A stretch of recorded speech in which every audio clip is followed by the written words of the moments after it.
Yo creo que apoyar a López Aliaga sería un acto suicida, me parece que encarna todos los vicios de la política y de la economía. Apoyaste a Keiko Fujimori cuando tenía Sí. cierto distanciamiento de su padre al principio. No, o sea, yo la apoyé porque tenía que elegir entre ella o Pedro Castillo. Yo creo que en el Perú tiene que haber espacio para la gente de la derecha, del centro, de la izquierda. No al que piense diferente lo tienes que descalificar. Yo creo en el derecho a la propiedad, yo creo que uno tiene derecho, yo de hecho porto armas, creo en el derecho de las personas a portar armas, a defenderse. Ya has defendido a la policía ¿No? varias veces en Sí, esta conversación. yo además. lo que no creo que es justificable es que si uno sale a protestar a una plaza pública te metan un balazo y te maten.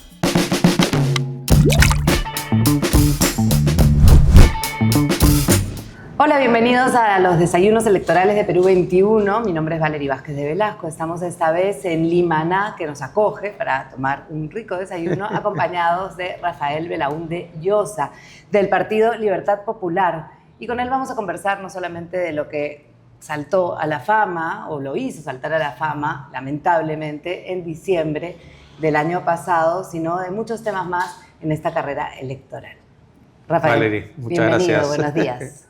Un gusto. Adelante con el desayuno que nos invita a Limaná y vamos a conversar un poquito de todo, Ajá. ¿no? Yo comienzo con el tema del atentado porque, bueno, en fin, han seguido los trámites, se sabe más sobre lo que ocurrió Sí. ese día, ya policialmente hay un parte que lo has comentado. Comencemos por ahí, ¿cómo ha ido la situación a partir de eso? Bueno, cuando se produjeron estos hechos el 2 de diciembre, yo preferí no hablar mucho. Yo creo que hubiese sido muy perjudicial que se quiera asociar la política a un hecho que yo creo, y como dice el parte policial al final, está vinculado a la inseguridad ciudadana más que a la política. En fin, yo procuré esperar a que la policía haga su trabajo. Se han actuado pues infinidad de cosas, ¿no? Absorción atómica, han determinado que los casquillos de mi arma efectivamente han sido disparados por mí. Se han determinado que los casquillos que se han encontrado del arma agresora no han sido percutados por mí, sino por... Ajá. O sea que sí fuiste atacado. Se ha determinado, porque yo tenía la camisa con sangre, que esa sangre era mi sangre y no sangre de pollo. Se han determinado que los cortes no son cortes hechos con una gilet, sino son Como más bien esquirlas. como cortes punzantes. Y después, las pruebas, la policía pues en el Perú en eso es muy profesional, entonces pretender que uno puede burlar a la policía pues es ridículo. Entonces que yo, claro, un mes me he quedado callado aguantando, ¿no? Armani, Armando Manzanero, Armadillo, una serie de... Y claro, es frustrante porque en el caso mío entiendo porque estoy ahora en la carrera electoral, pero esto es a lo que se enfrentan miles de pequeños empresarios todos los días. Pero entonces, fue consecuencia. subestimar un hechocito y subestimar a la policía me parece pues, que es lamentable, ¿no? Pero hubo una crítica en ese momento sobre por qué Rafael Belaúnde no le sacaba el jugo a eso, por qué no explotaba la situación de que era él como candidato el que había sido atacado. ¿Por qué no lo hiciste y qué piensas de esa crítica? Yo creo que hay que dejar trabajar a la policía. Yo estaba enfocado porque ocurrieron varias cosas. Por ejemplo, me dijeron, no encontramos los casquillos. No puede ser, le dije, porque hemos ido, ni bien llegó el primer patrullero, se encontraron 2 casquillos. Ajá. Después no sé qué habrá pasado con los casquillos. Aunque Después, fueron muchos más disparos. después no encontraban más casquillos. Y dije, bueno, si no hay casquillos, esto va a parecer ahí sí una puesta en escena. Al final, gracias al general Arriola, que se apersonó, trajeron un detector de metales, encontraron 5 de los casquillos, esos 5 casquillos se lacraron y esos 5 casquillos, como mi arma se la llevaron, la requisaron y se han hecho las pruebas balísticas y se ha determinado que los casquillos sí han sido percutados por mi arma. Claro, pero me ¿No? refiero al hecho de Entonces, usar un poco en la campaña esa Sí. situación, porque finalmente sí era un ataque a ti y sí, yo era un momento de yo campaña. quería que la policía no tenga ningún tipo de presión ni distracción y y dejar trabajar a la policía, ¿no? Y ya ahora con el parte, por ejemplo, yo tengo Pero eso mucho va por más puertas separadas. libertad de hablar, pero yo lo que no quería es que se perturbe la acción de la policía, ¿no? Que se esclarezca qué es lo que ha pasado. La policía podía trabajar mientras tú hacías campaña con eso que te había ocurrido. Sí, pero yo creo que sería muy responsable querer darle un ángulo político, algo que no se ha determinado que tenga un ángulo político, ¿no? Que de hecho yo creo que no tiene un ángulo político. Ok, es lo que tú crees. Entonces, digamos, hasta en la política el cinismo tiene que tener un límite, ¿no? Bueno, pero un límite, todo lo contrario, no has utilizado en nada En eso. nada. Bueno, ¿O sí? ¿Crees que de alguna manera ha ayudado en la preferido, no, me da la impresión de que no. No, y no lo he querido hacer porque es algo, digamos, yo creo en el derecho a la propiedad, yo creo que uno tiene derecho, yo de hecho porto armas, creo en el derecho de las personas a portar armas, a defenderse. Ahora, este incidente se circunscribe en lo que es la inseguridad ciudadana. Yo lo que quería simplemente era que la policía haga su trabajo sin presiones, haga su trabajo bien, y después, bueno, lo que sí voy a preocuparme es por dar testimonio de esto que ha ocurrido, y que esta es una situación, pues, no solamente inaceptable, sino es una situación con la que conviven miles de microempresarios, bodegueros, panaderos. Entonces, si algo sirve para traer luz a este incidente, a este flagelo realmente, creo que sí lo voy a hacer. Pero ¿En eso se basa tu campaña? ¿En ser uno más? ¿Un peruano más? ¿Para lo bueno y para lo malo? no, es un hecho que las personas que hacen empresa, claro, la gran empresa, nosotros, por ejemplo, en general tenemos personal de seguridad, hemos padecido invasiones y ataques, hemos podido repeler por nuestra cuenta. Pero un bodeguero o el dueño de un chifa pequeño en Lima Norte no tiene cómo defenderse. Entonces, a mí lo que más me preocupaba es que se minimice el incidente y se le falte respeto a la policía. Entonces, en el momento, lo último que yo estaba pensando era en el tema político, porque también yo vivo de esta actividad, entonces tampoco me interesa. Pero eres en este momento candidato presidencial, no es un momento cualquiera, ¿no? Sí, Digo, bueno, entonces, si no eres un ciudadano como cualquiera, eres un ciudadano privilegiado de alguna manera, porque te has puesto igual en este lado de los empresarios que tienen... o sea, yo soy evidente, en el Perú hay padres de familia que tienen que elegir entre comer ellos o que coman sus hijos. O sea, yo creo que hay muchos peruanos que estamos en una situación privilegiada, pero en el caso de la inseguridad ciudadana, cada vez afecta a más personas de todos los niveles socioeconómicos y en todas las regiones del Perú. Solo que no todos tienen la misma capacidad de defenderse, eso es uno, y no todos van a tener la misma luz o atención ante un incidente, ¿no? Yo me he contactado, por ejemplo, con empresas de transportistas que tienen que pagar 60 soles al día por unidad. ¿Eso antes ¿no? o después de...? Después que me han contado, ¿no? Tus unidades, por ejemplo, que tienen 40, empresas que tienen 40 unidades son 2.400 soles al día.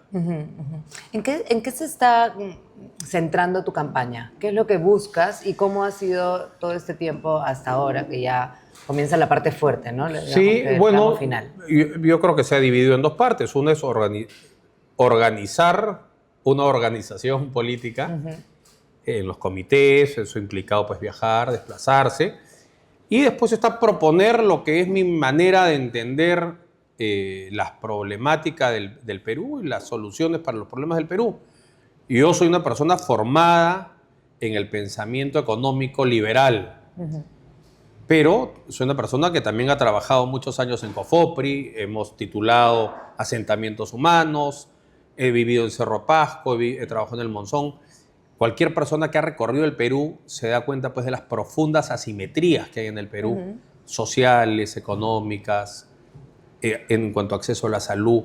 Entonces, en el Perú, para que funcione el mercado, tiene que haber un Estado presente, tiene que haber acceso a la justicia, acceso a la seguridad, acceso a la salud, acceso a la educación, infraestructura que te permita llegar al mercado. Entonces, ese discurso facilista que la economía liberal, el mercado como maestro y guía, eso podrá ser en un país pues plano y homogéneo como un país nórdico, pero en el Perú se requiere también de darle todas las garantías a la iniciativa privada, a la inversión privada. Sí se requiere un Estado con una agenda social y de integración muy potente. Entonces, primero rehacer las instituciones. Entonces, yo creo que no podemos aspirar a que la economía de mercado prolifere por todo el Perú si no resolvemos problemas serios de infraestructura vial, de infraestructura educativa, de institucionalidad, acceso a la justicia, acceso a la seguridad, el acceso a la salud.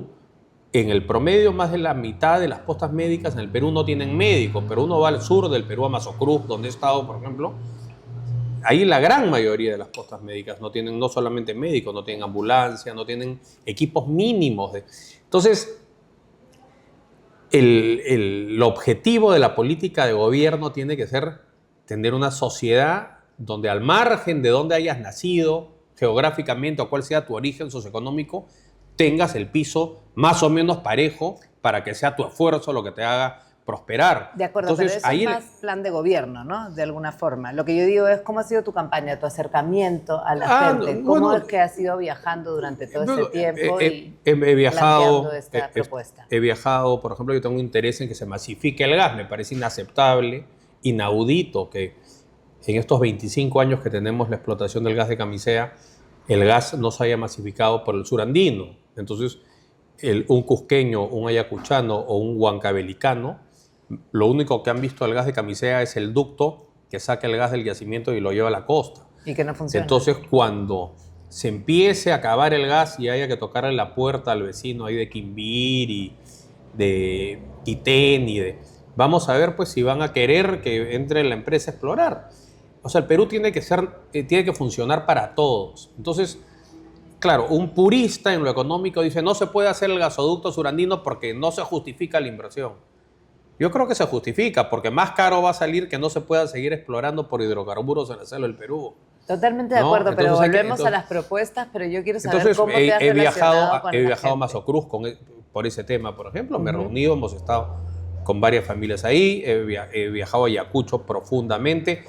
Yo ya había viajado con Cofopri a Ayacucho mucho, pero he estado otra vez pues en Cangallo, en Víctor Fajardo. Pero estamos hablando de hace 25 años también. Hace 20 años. Claro, y he estado hace poco nuevamente, ¿no? Y lo que es increíble es que, por ejemplo, el puente que estaba pendiente hace 20 años sigue estando pendiente el día de hoy, ¿no? El tiempo está como paralizado, ¿no? Hemos viajado a Cangallo, a Víctor Fajardo, hemos viajado a Paucar del Sarazara.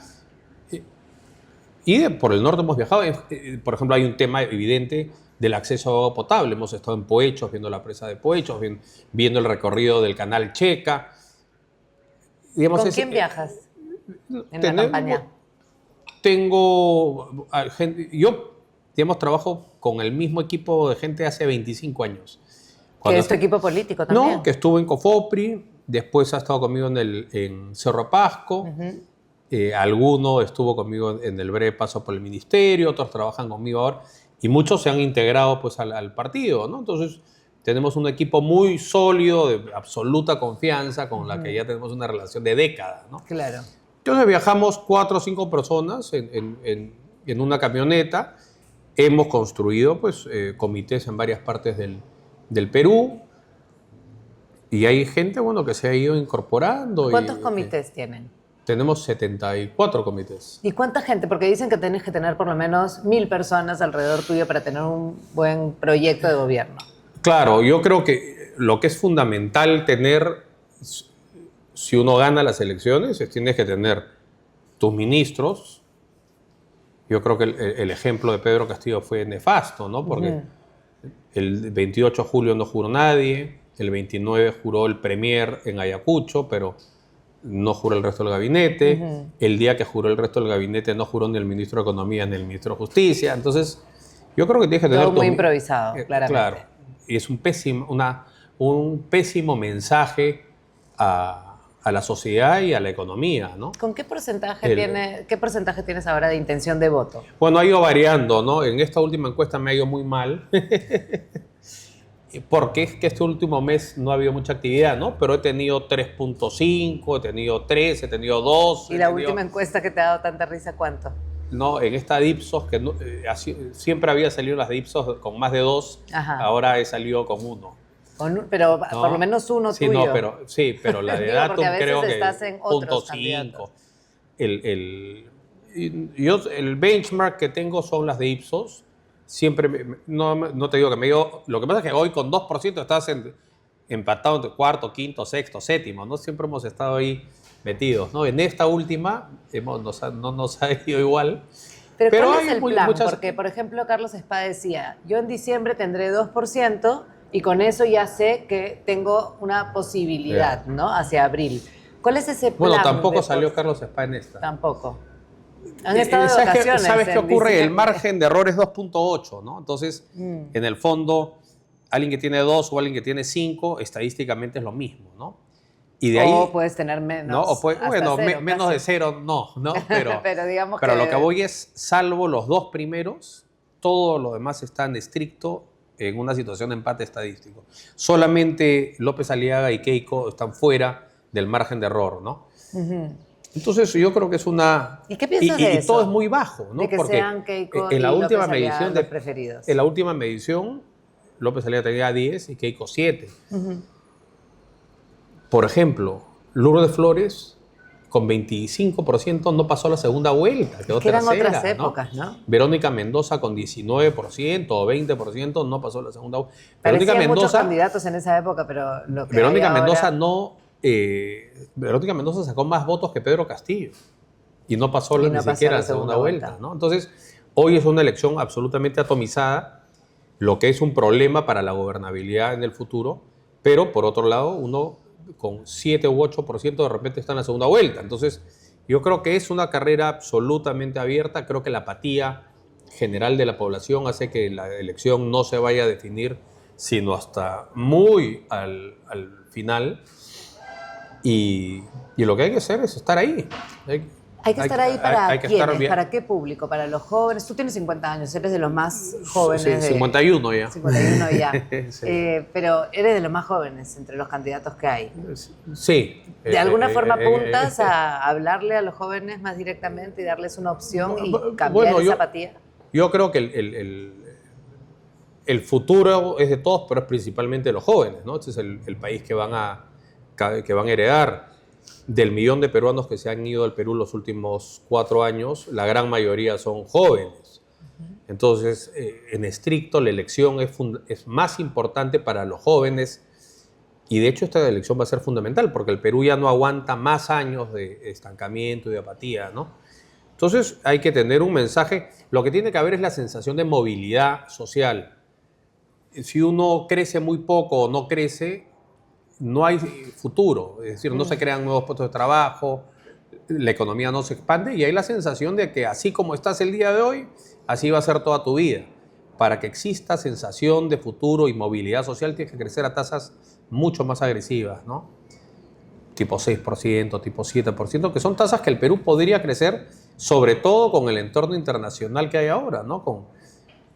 Da la coincidencia que las dos principales fuentes de ingresos del Perú, que son la minería y la agroexportación, las dos están en un contexto internacional insuperable, ¿no? Lamentablemente, esos mayores ingresos que en otros gobiernos sí se transferían en tasas de crecimiento y generación de empleo y reducción de la pobreza muy altas, hoy no hay esa correlata. Hoy, o sea, de alguna manera esa teoría, lo que estás diciendo sobre la economía y las posibilidades del Perú, sí se conversan constantemente, pero luego llegan estas elecciones y la gente, como has dicho tú, está apática, no le interesa, no cree. Entonces, sí tiene que haber propuestas y algo que rompa, ¿no? Por eso te preguntaba si tienes, como joven candidato, también propuestas para, en general, romper con eso. Yo creo que, por ejemplo, algo que se ha abandonado es la vivienda de interés social.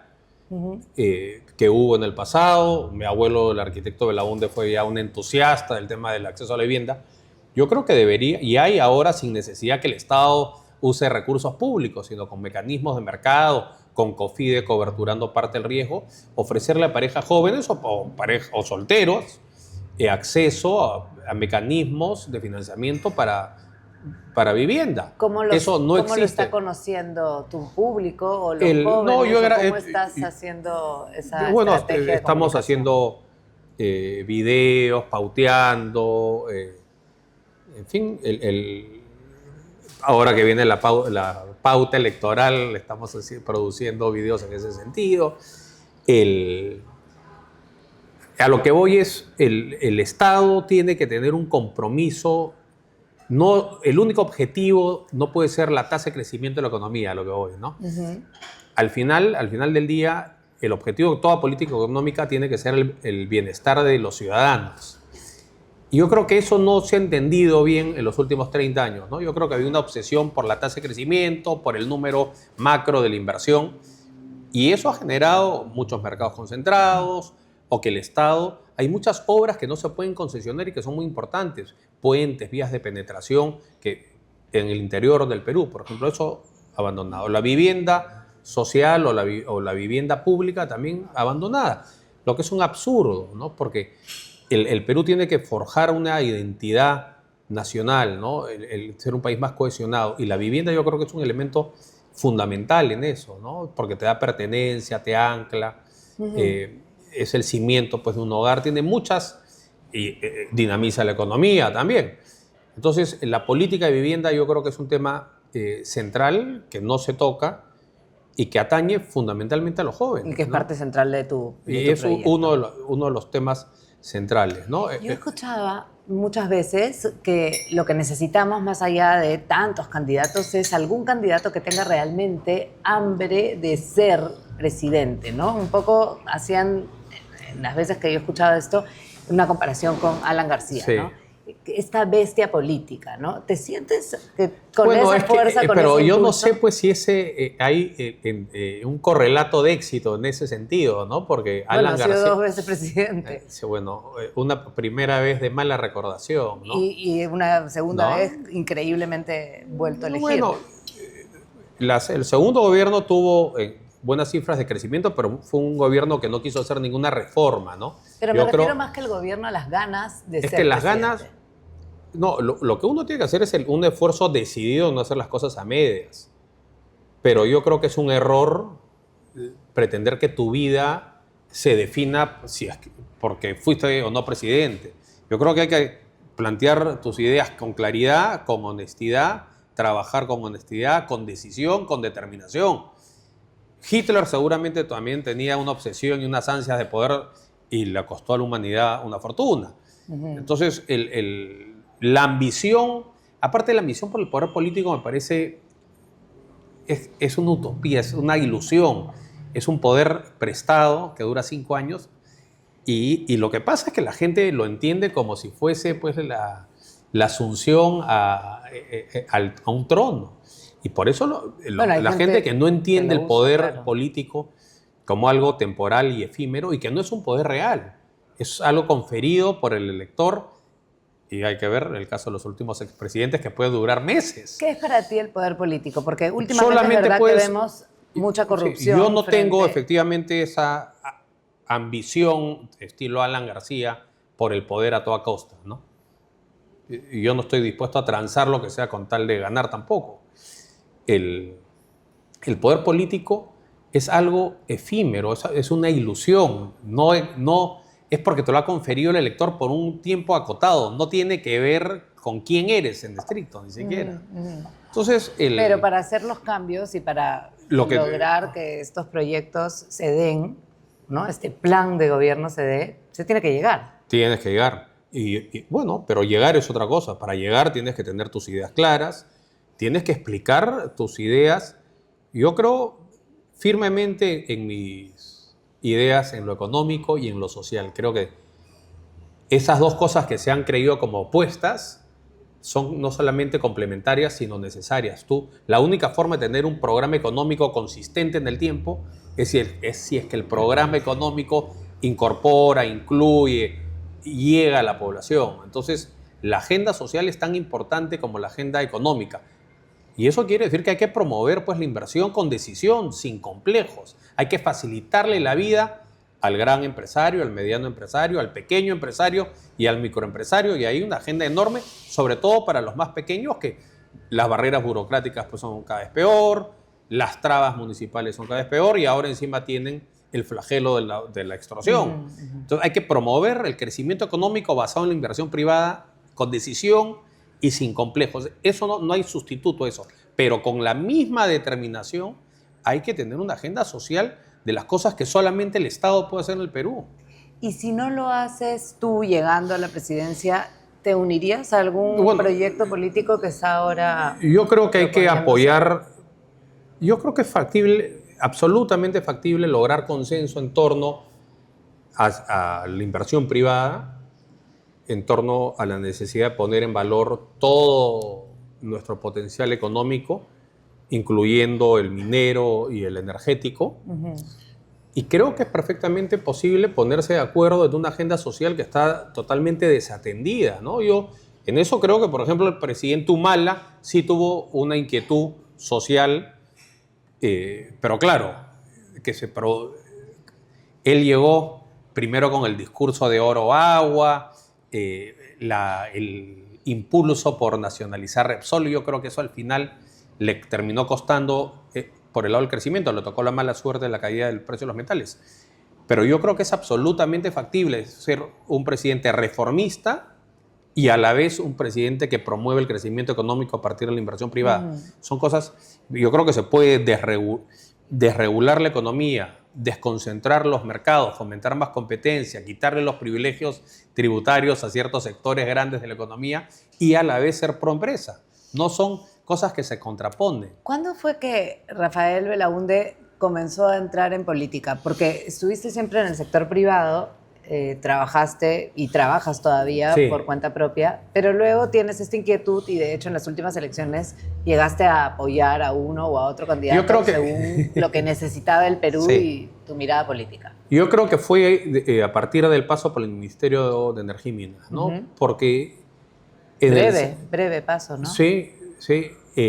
¿Cuánto tiempo fue? Como un mes, porque no le dieron la confianza pues, a Pedro y no tenía sentido quedarme si la persona que me había llevado ya no estaba. Hasta ese momento no habías entrado en política. Él te invita. Claro, en plena pandemia, ¿no? Y ahí el tema era, la principal fuente de ingresos del Perú es la minería. Ajá. La minería es ya una actividad aislada, segregada, ¿no? Entonces el Perú ha podido mantener la actividad minera a toda máquina, incrementarla incluso, y de cierta manera compensar la caída del resto de los sectores de la economía. Entonces, la lógica de mi gestión era esa, ¿no? Hay que tratar de aumentar todo lo que se pueda la producción minera para que compense la caída del resto de los sectores que sí se van a ver afectados por la pandemia, por el encierro excesivo que hubo en el Perú. Entonces, nosotros diseñamos una agenda bien agresiva en la parte de inversiones y de producción minera, ¿no? ¿En ese mes? Claro, eso se sometió pues, a consideración del Congreso y fue pues, quizás muy agresiva para ellos, ¿no? Muy y al final eso le ha terminado costando un montón a la economía, ¿no? Porque hasta el día de hoy el Perú no recupera sus niveles, ni los indicadores sociales ni los indicadores económicos que habían antes de la pandemia. De acuerdo. ¿No? Pero, ¿qué es lo que pasa contigo en ese momento? No, me doy cuenta invitan a ser parte de que una cosa, digamos, cuando uno está en el sector privado, uno trabaja para maximizar las utilidades de su negocio, ¿no? Sí. Y tienes, claro, una satisfacción, pero es un ámbito pues muy limitado. A través de la acción política y de la gestión pública, uno puede realmente incidir en el bienestar de millones de personas, ¿no? Entonces, es otro tipo de satisfacción, es otro tipo de recompensa, no económica, evidentemente, pero sí tienes la posibilidad de cambiar las condiciones de vida de la gente hoy y hacia el futuro, ¿no? Entonces, las magnitudes son distintas, el monto del dinero que se mueve es distinto y las consecuencias de tus acciones, cuando están bien hechas, no tienen un retorno económico, pero tienen un retorno que creo que es mucho más satisfactorio, ¿no? Sobre todo, en mi caso, que yo no veo pues, a mis hijos yéndose a vivir fuera del Perú, ¿no? Yo quiero forjar un país con posibilidades, tampoco un país donde los más privilegiados viven acuartelados en condominios y en camionetas blindadas, como ocurre en Sao Paulo o en partes de México, ¿no? Yo creo que tenemos que ir hacia un país con mayor movilidad social, con más tolerancia, con más apertura, y la única forma es contribuyendo, ¿no? Siendo parte de ese solo movimiento. criticando no se llega a ningún lado, ¿no? Entonces, alguien tiene que hacerlo. Yo siempre he tenido inquietud por la política y siempre he tenido mis ideas. Has tenido familia política. Bueno, sí, sí, claro. Claro, ¿No? desde niño lo has visto. Yo he vivido muchos años con Belaunde, de hecho sus últimos 10 años de vida. Por eso yo tengo tanta inquietud por el Oriente, ¿no? Por la Amazonía. ¿Por qué es que terminas viviendo con tu abuelo? Porque cuando terminé el colegio me metí en una academia preuniversitaria que estaba ahí por el Óvalo Gutiérrez, y yo vivía en La Molina, ahí por las lagunas. Entonces me pasé el verano ahí. Después, bueno, y después yo conviví casi toda mi carrera universitaria con una enfermedad que tuve, que al final me tuve que ir a operar a Estados Unidos, en fin. El hecho es que por varios motivos me fui quedando y al final me fui quedando hasta que murió Violeta, casi, hasta el año 2000. ¿Y eso cambia un poco tu estructura de niño, de vida? No, yo creo que fueron años formativos muy importantes para mí, ¿no? Porque Belaunde, bueno, tenía primero todas las conversaciones de la época de la política que él vivió, ¿no? Que era una política más de las novelas, ¿no? Cuando se batió a duelo con el diputado Watson, cuando lo meten preso en el frontón y se trata de escapar a nado. Y eso te lo contaba él. No, todas esas historias, ¿no? Y y después su visión del Perú, ¿no? Que me parece que es de integración, la importancia de la marginal, porque él era de la idea que no... En esa época del primer gobierno, sobre todo, había la disputa de la reforma agraria, ¿no? Había que la tierra estaba muy concentrada, y él era de la tesis central de más que quitarle a unos para darle a otros, lo que hay que hacer es multiplicar la frontera agrícola, y la forma de hacerlo es con una carretera que incorpore a la economía millones de hectáreas. Habiéndolo conocido, ¿qué crees que opinaría él de la política de hoy?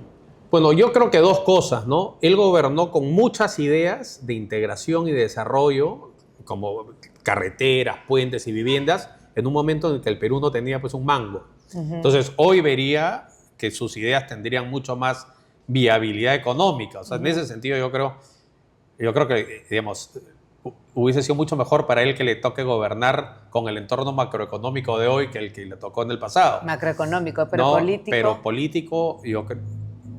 Él, en la época que él fue político, estaba pues Barrantes Lingán, estaba Aya de la Torre, estaba Ramiro Prialé. Es decir, no se puede, es una degradación lo que ha ocurrido ya o sea, ya hoy se normaliza el comepollo, al que extorsiona al trabajador a cambio de la mitad de su sueldo. Y en ese sentido, entonces, ¿cómo yo creo has vivido que tú él eso? no... ¿Has tenido ese contacto con el político degradado de hoy? ¿Y qué opinas de eso? No, yo creo que lo que ha ido ocurriendo es que la política ha ido espantando a los mejores y ha ido atrayendo a los peores. Creo que ese proceso de degradación comenzó por una acción deliberada de Alberto Fujimori. Cuando él da el golpe, se dedica a desprestigiar a los partidos políticos, a la política,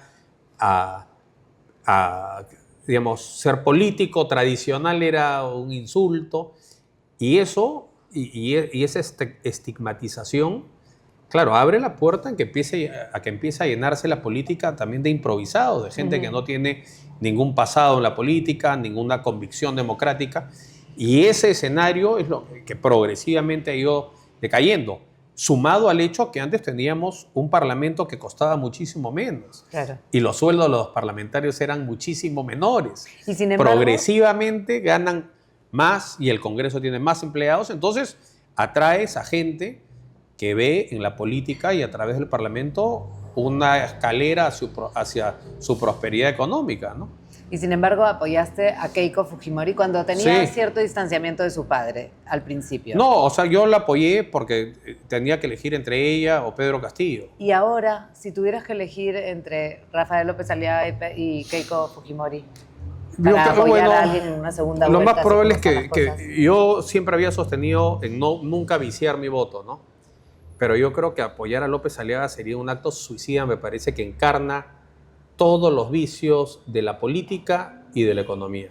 Hay Yo gente no que diga, dice que ha hecho mucha obra. ¿Qué le dices a ellos? en el ciberespacio están las obras, pero en el mundo real yo creo que es el alcalde que menos obra pública ha hecho, ¿no? Hay que ver las que hizo Belmont, por ejemplo, que está de candidato. Belmont hizo con poca plata, enfrentándose al fujimorismo. El fujimorismo le recortó recursos. ¿Apoyas antes a Belmont que a López Aliaga? Por supuesto. Y después Pero Andrade hizo Belmont mucha... tiene una relación cercana a Arcerrón, por ejemplo. Pero Andrade hizo mucha obra, Castañeda hizo mucha obra. En el Perú hemos tenido alcaldes que han hecho un montón de obra. Susana Villarán hizo más obra que López Aliaga. O sea, ¿cuál es la obra? Primero concluida, ¿no? Porque lo que llaman Vía Expresa Sur no es una vía expresa y ni siquiera está concluida. Entonces, ¿cuál es la obra que en esos 4 años de gestión ha hecho López Aliaga? Aparte de dejarnos una deuda. ¿Por qué tantos anticuerpos con López Aliaga? No, es que me parece que no se puede hacer la política en base al engaño, en base a la ficción y en base a la descalificación a los oponentes políticos, ¿no? Yo creo que del Perú tiene que haber espacio para la gente de la derecha, del centro, de la izquierda, no al que piense diferente lo tienes que descalificar, y las expresiones que él ha tenido con personajes como por ejemplo Rosa María Palacios y otros son pues absolutamente inaceptables en la política. Pero la política de hoy en el mundo es así, es una tendencia el Perú global. No se puede construir un país, un futuro mejor, dividiendo y restando, ¿no? Se construye, se crece sumando, y para eso hay que saber tender puentes, esforzarse en tender puentes, más que en esmerarse en agudizar las diferencias. Claro, es mucho más fácil una retórica pues panfletera, ¿no? Y eso lo vemos desde la Alemania nazi. Es mucho más fácil generar un titular, exacerbar los espíritus más primitivos a partir de discursos inflamados y adjetivos incendiarios.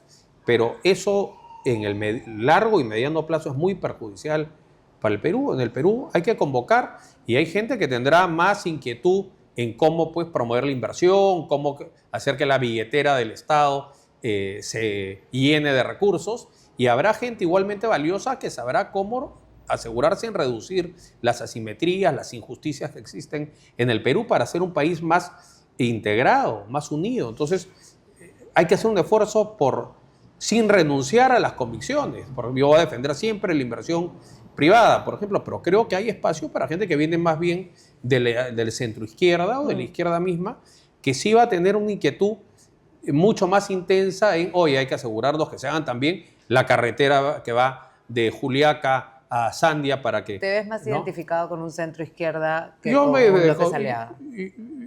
Lo que pasa es que López Aliaga es lo que se llamaría una derecha pues, mercantilista, prebendaria, es el negocio a partir del favor político. Y en el caso del fujimorismo, bueno, es una incógnita porque no habría un referente empresarial o de... Ellos solamente han hecho política, ¿no? No han sido gobierno. Pero entonces no irías en ese sentido a apoyar a ninguno. ¿No darías tu nombre para apoyar a alguno? Yo la apoyé a Keiko Fujimori porque en esa segunda vuelta hizo un esfuerzo de apertura, convocó a muchos de sus antiguos detractores, participaron en esa segunda vuelta. Me pareció muy mal que argumente que el indulto al padre era por razones humanitarias y una vez que cruzó la puerta del penal Barbadillo, lo lancen a la presidencia, porque ese fue un engaño ya abierto, ¿no? Sí, una Él confusión. estaba moribundo antes del indulto, una vez lograron el indulto, es nuestro candidato a presidente. Entonces, esa tomadura de pelo me parece pues, que es inaceptable, como la misma de tratar de pasar $3 millones que recibió en un maletín como contribuciones de la gente humilde a través de los cócteles. Entonces, por eso tiene que haber una regeneración en la política, ¿no? Y ya para ir terminando, para ver cuál es tu mirada internacional, Por ejemplo, Donald Trump, que yo diría que, salvando las distancias, tiene un parecido al candidato del que hemos estado hablando, en ese tipo de política. Bueno, Donald Trump no bebe, ¿no? No bebe. Ni fuma. Y López Aliaga sí. Bueno, Donald Trump no. El caso es, Donald Trump está sugiriendo que Perú debería ser parte o miembro bueno, de la OTAN, pero ¿no? Miembro no... lo que pasa es que hay que ver exacto. los hechos, ¿no? El primer... Pero ¿cuál sería tu opinión sobre eso? O sea, si Donald Trump propone a Perú como un miembro aliado de la OTAN... Es que hay que ver la sinceridad del mensaje, porque el hecho concreto es que el Perú, el primer Tratado de Libre Comercio que firmó, Tratado de Libre Comercio y Promoción de Inversiones, fue con Estados Unidos. Y sin embargo, cada vez hay en el Perú menos inversiones americanas. Las inversiones americanas se han ido vendiéndole a los chinos. El gran socio comercial que tiene el Perú es la China y no es Estados Unidos. Entonces, esa no es una decisión del Perú, esa es una decisión de los Estados Unidos, que me parece inexplicable. Estados Unidos ha decidido... Pero si nos quieren como aliados, porque de alguna manera les parecemos interesantes que bueno, yo creo que el Perú tiene que tener las puertas, como decía Deng Xiaoping, ¿no? No importa el color del gato con tal que case ratones, ¿no? El Perú necesita recibir inversión privada nacional y recibir inversión privada extranjera. Si los Estados Unidos por algún motivo decidió no invertir más en el Perú no puede cerrarle las puertas a las inversiones de otros países, hay que promoverlas. Pero la OTAN es un tema militar, no comercial. Sí, bueno, pero nosotros, el Perú, yo creo que en este mundo que se va encaminando a la bipolaridad nuevamente, ¿no? Porque ya la hegemonía económica y militar norteamericana es cada vez menor, porque digamos, en la época de la Guerra Fría había una bipolaridad militar norteamericana con la Unión Soviética, pero hoy nos vamos a una bipolaridad que es militar y económica, porque la China es también una potencia económica y una potencia comercial. Entonces hay que estar bien con Dios y con el diablo. Creo que los países tienen intereses permanentes y el Perú tiene que defender sus intereses. Y los intereses del Perú es fomentar el comercio internacional con el Asia-Pacífico. Los Estados Unidos nos han impuesto aranceles. O sea, lejos de fomentar el comercio, nos imponen restricciones. El negocio para el Perú es fomentar la inversión de todos los países que quieran invertir en el Perú, con todas las garantías y seguridades, pero también conquistar los mercados.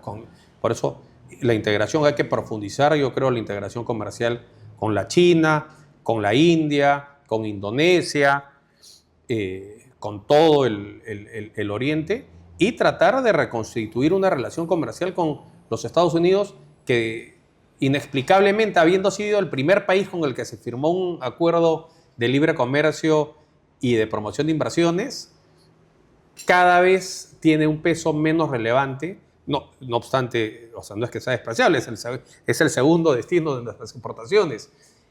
Pero la China ha entrado con mucha fuerza no solamente al Perú, sino a Sudamérica y al África, ¿no? Entonces, estamos viviendo pues un reacomodo de la geopolítica, ¿no? Yo creo que el Perú cometería un grave error tomando partido, como ya le ocurrió en la época del gobierno militar de Velasco, ¿no? Que tomamos partidos por la Unión Soviética. Yo creo que ahí, bueno, hay que...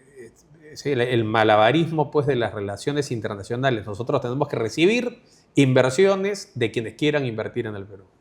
Para terminar, quiero terminar con el mismo tema con el que comencé, ¿no? El hecho de que en el atentado tú te defendiste, pero haciendo un paralelo con la defensa que hiciste de la policía en la época de las protestas y donde hubo un montón de muertes en el gobierno de Dina Boluarte, ¿no? Al inicio.